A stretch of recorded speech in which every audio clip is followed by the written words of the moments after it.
Y está aquí con nosotros para ver todo este contraste entre lo que realmente pasó aquí en Caracas y lo que se dice en la prensa internacional. Luis Enrique Gabazut, él es investigador, consultor económico y coordinador del movimiento de batalla social Punta de Lanza. Luis Enrique, bienvenido. Gracias, encantado Adriana, encantado Rey.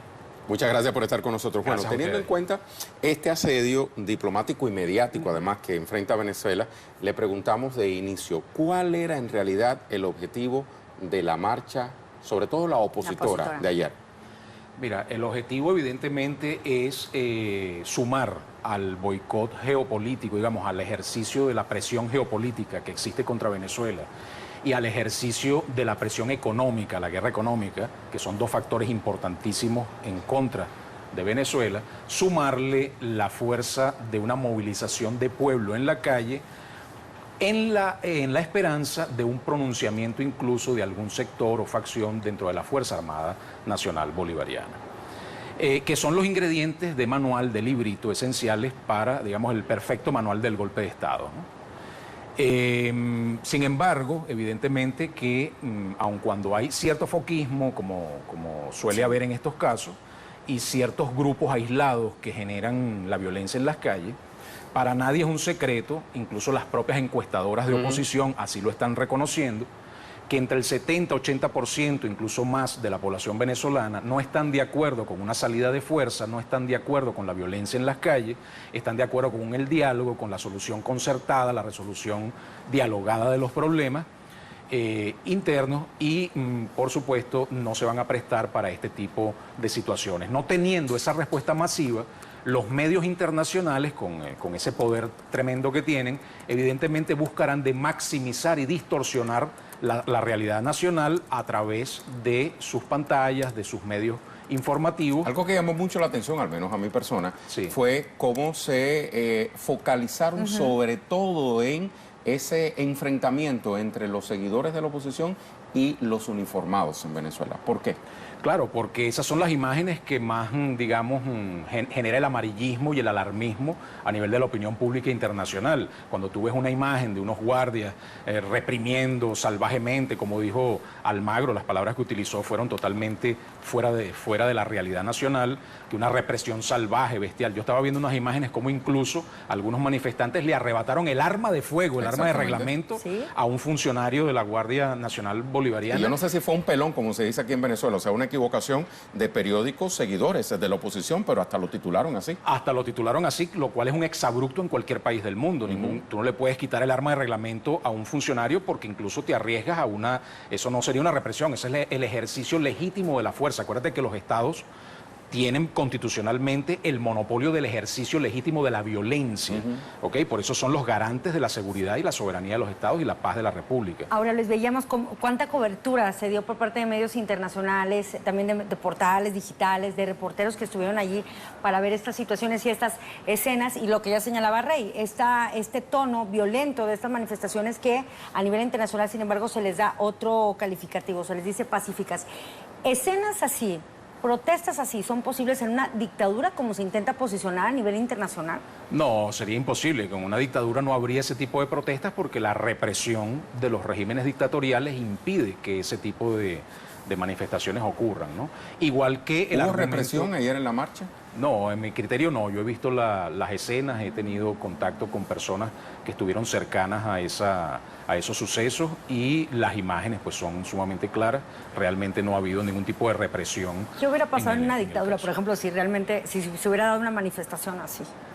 Bueno, seguramente habría muertos, encarcelados, incluso desaparecidos, ¿no? Y bueno, los que son encarcelados serían sometidos a tortura, pues, ¿no? a tratos infamantes, que es lo que siempre ha insistido la Organización de Naciones Unidas y la Comisión de Derechos Humanos de Naciones Unidas cuando evalúa el cumplimiento de los derechos humanos en Venezuela, que en Venezuela no existe tortura, no existen desapariciones forzosas, existe plena libertad del ejercicio de los derechos políticos, de las libertades civiles, y toda una serie de características que están dentro del baremo que utiliza la Comisión de Derechos Humanos de Naciones Unidas para evaluar si un país cumple o no con los derechos humanos. Venezuela siempre pasa ese test porque realmente en Venezuela no existe esa represión, no existe ese incumplimiento de derechos humanos, y bueno, pero esto siempre va a ser el argumento que van a tratar de esgrimir para justificar la intervención extranjera. Claro que esto no quiere decir que la situación no es delicada, que el momento no es, digamos, tenso, álgido, hay que estar alerta, el pueblo debe estar en calma, debe permanecer pues tranquilo, esperando su asueto de Semana Santa,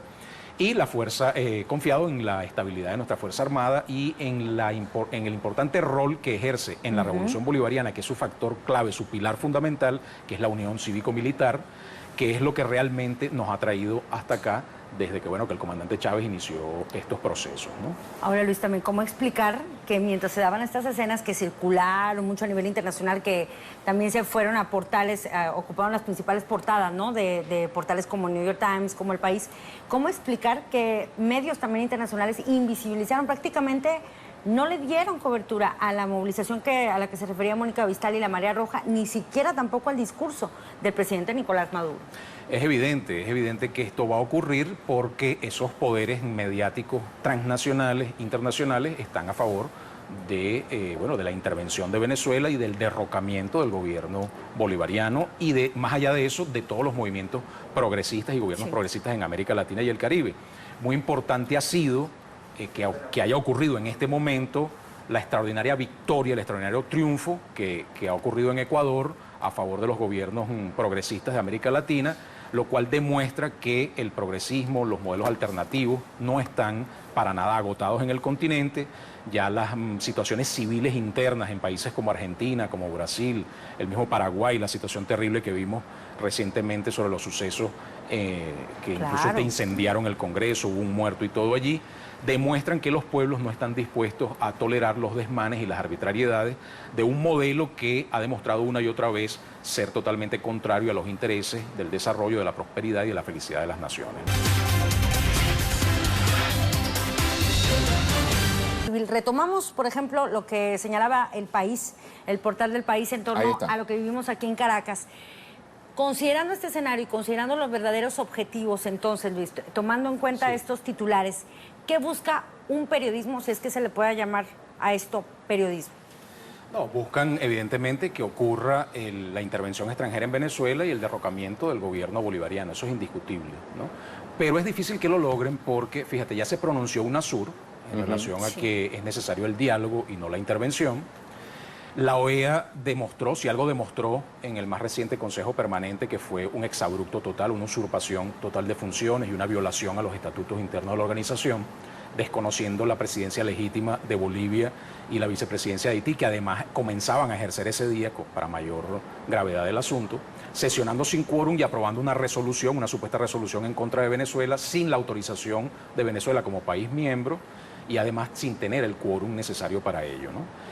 Y con todo y eso, solamente 17 países de los 34 países miembros fueron los que aprobaron ese comunicado o esa supuesta resolución, que es apenas el 50% de los países. No se logró incluso el voto número 18, que era necesario. No se logró ni siquiera el voto número 18 y fue aprobado sin tener ese voto 18, lo cual es por verdaderamente consenso. Ni la presidencia, extremo, ¿no? ni encabezado por la presidencia ni la vicepresidencia. Una barbaridad, pero lo interesante es que 4 países que se encontraron presentes y que asistieron a ese consejo totalmente ilegítimo, se negaron, se abstuvieron, no votaron en contra de Venezuela. Y los restantes 13 países pues no participaron o se retiraron de la sesión. Esto es importantísimo señalarlo porque de cara más adelante a una eventual aplicación o votación para la aplicación de la Carta Democrática Interamericana en contra de Venezuela, evidentemente que es muy difícil que logren remontar la cuesta desde 17 hasta 24 votos. Serían 7 votos adicionales que necesitarían para que la Carta Democrática aplicara en contra de Venezuela, lo que sería una situación, aun cuando no... digamos, implicaría una intervención inmediata militarmente hablando, aunque podría implicarlo, realmente lo que se busca es generar un cerco financiero y económico, un boicot, una suerte de bloqueo tipo Cuba contra Venezuela, amparados además en el ejercicio del decreto de la orden ejecutiva de los Estados Unidos que pesa sobre Venezuela y que nos declara como una amenaza inusual y extraordinaria para los intereses de los Estados Unidos. Estamos hablando en pretérito aquí mayoritariamente, o sea, lo que ha venido sucediendo, pero ¿qué tenemos a la vista? Porque la OEA al parecer no ceja en su empeño, va a sesionar nuevamente. Sí, la OEA va a sesionar nuevamente, no van a cejar en su empeño y todo va a depender, yo voy a insistir en esto, en la medida en que ellos logren con todo esto levantar una polvareda poblacional en Venezuela, una reacción poblacional en Venezuela y al mismo tiempo esperando seguramente algún pronunciamiento por parte de alguna facción absolutamente minoritaria que pudiese existir dentro de la Fuerza Armada Nacional Bolivariana. Yo creo que ninguno de estos dos escenarios están planteados, por lo que decía anteriormente. Y bueno, la OEA más bien con esto se está deslegitimando aceleradamente ante la opinión pública internacional y ante los pueblos y ante los mismos gobiernos. Pero se pudiera esperar un escenario, digamos, peor a lo ya vivido, porque ya vimos que incluso se le fue por encima a Bolivia, que era el país que está ocupando la presidencia del Consejo Permanente, en este caso de la OEA, de manera pro tempore, para sesionar de manera también ilícita. Pero, o sea, ¿se puede esperar algo más? Yo de ese grupo de países esperaría lo que fuese, ¿no? Y del secretario de la OEA, Almagro. Porque acuérdate que esos organismos internacionales multilaterales que están enmarcados dentro de la doctrina liberal de las relaciones internacionales que propugna la comunidad internacional de intereses, en contra de la teoría clásica que propugna la hegemonía y el ejercicio de que cada país persigue su propio interés. Realmente a la final esa comunidad de intereses, esa comunidad internacional, cuando esos intereses no logran ser conciliados a favor de los intereses de algún hegemón, de alguna nación o potencia hegemónica, se viene abajo, se desmorona completamente y se demuestra y aparece el rostro verdadero de esas relaciones internacionales basadas en la fuerza. Entonces la política normalmente, o sea, la política de hecho es razón y fuerza. Esa es la política. Pero la geopolítica realmente es fuerza. Claro. No tiene nada que ver con la razón, a menos que esta razón, que en este caso es el derecho, los argumentos, etcétera, los estatutos, el cumplimiento del derecho internacional público, favorezca los intereses hegemónicos del que detenta la fuerza. Se ha demostrado, porque fíjate, el secretario general de la OEA ha violado reiteradamente y se ha extralimitado totalmente sus funciones, ha hecho informes sobre un país soberano miembro de la organización sin estar facultado para ello, le ha dado beligerancia a factores de oposición a un gobierno y a un Estado miembro sin la autorización del gobierno de ese Estado miembro, ¿no? Bueno, ha incluso solicitado la aplicación de la Carta Interamericana a un Estado miembro sin estar eso dentro de sus facultades y potestades como secretario de la OEA, sino que eso corresponde al Consejo Permanente. Y luego el Consejo Permanente también ha violentado su propia reglamentación porque ha violado el artículo 1 de los estatutos, deliberando sobre un país miembro sin la autorización expresa de ese país miembro, como está establecido, y claramente lo explicó de manera magistral y lo defendió además el vicecanciller Moncada.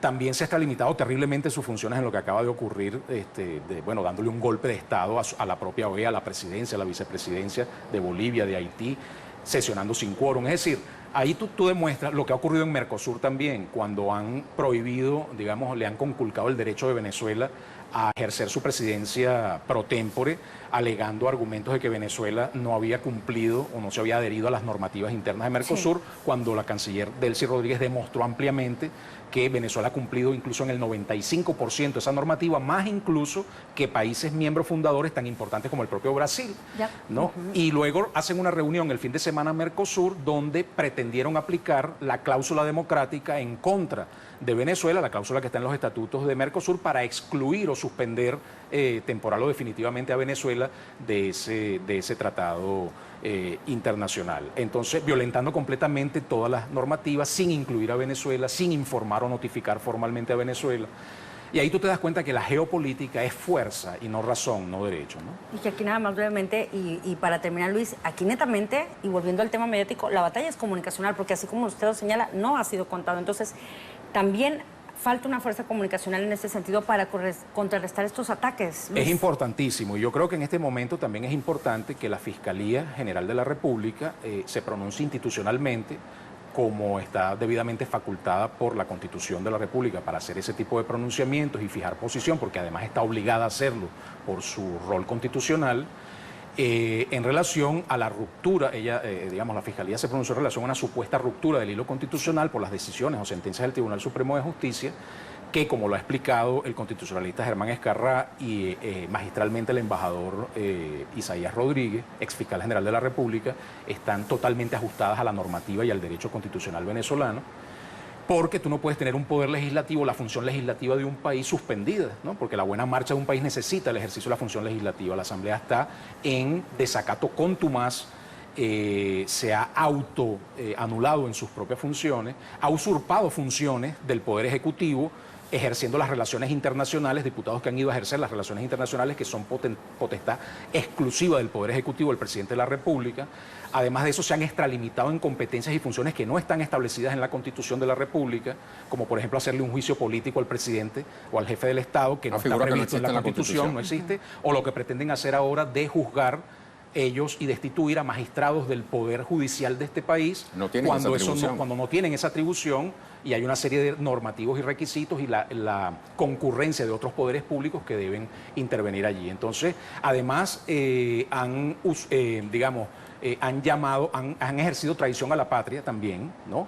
Porque han aprobado institucionalmente y además individualmente los diputados una resolución para la intervención extranjera en Venezuela y la aplicación de la Carta Democrática a Venezuela, lo cual es traición a la patria, y al mismo tiempo hacen llamamientos constantemente a la violencia, a la desestabilización, al desconocimiento de las instituciones, al no reconocimiento de la autoridad de los otros poderes del Estado.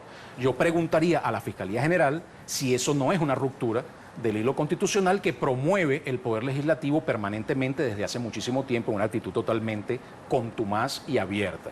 Entonces una pregunta que... Sí, es importantísimo. Yo considero que la Fiscalía debe pronunciarse al respecto y sobre todo, fíjate que lo importante allí, el Tribunal Supremo en sus sentencias,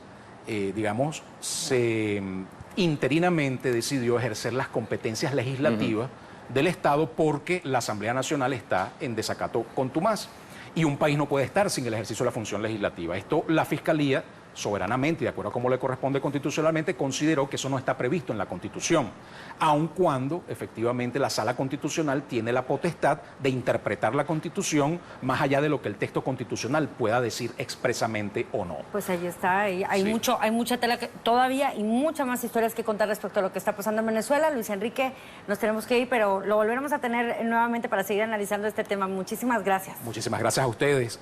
Yo quería, porque casualmente... adelante. ¿Usted? Yo mismo. Disculpen, es que el día de hoy está cumpliendo aniversario, su primer aniversario, el excelente blog quinceyultimo.com.